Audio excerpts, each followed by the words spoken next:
बाबू को हटा इसको ले लीजिए ना, 1 मिनट, थक गए हैं, छोड़ दिए। चलिए, क्या नाम है आपका? नाहिद तबस्सुम। और थोड़ा करीब कीजिए।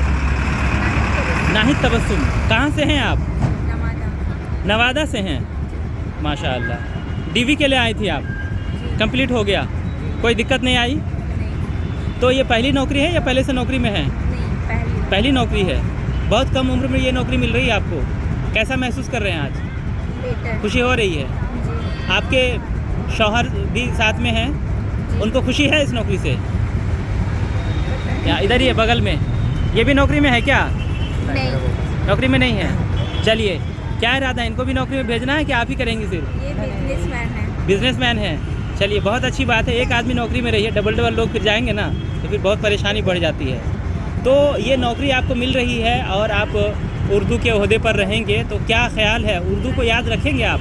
जी बिल्कुल। कहीं ना कहीं इसमें उर्दू का भी बहुत बड़ा अहम रोल है, जिसकी वजह से आज आपको ये नौकरी मिल रही है। तो आप अपनी ज़िंदगी में उर्दू को याद रखेंगे। अगले 5 साल बाद हम आएंगे आपका इंटरव्यू लेने के लिए, आप जहाँ भी रहेंगे, हम तब देखेंगे कि आपकी ज़ुबान पे उर्दू के कितने अल्फाज हैं। आप तैयार हैं इसके लिए? बिल्कुल। वाकई? बिल्कुल। अच्छा, उर्दू के लिए आप क्या मैसेज देना चाहेंगे? जो लोग आपको देखेंगे, सुनेंगे कि क्या उर्दू, जो लोग हल्के में लेते हैं कि यार उर्दू पढ़ के कुछ नहीं होगा, आप क्या कहना चाहेंगे? उर्दू के बारे में तो देखिए, पढ़ना चाहिए, मशवरा देंगे आप लोगों उर्दू हमारी एक तो मादरी ज़ुबान है, और अधिकतर लोग उर्दू को मतलब हल्का में लेके चलते हैं कि उर्दू क्या पढ़ना है, को। लेकिन क्या होगा उर्दू पढ़ के, है ना? लेकिन ये नहीं समझते हैं कि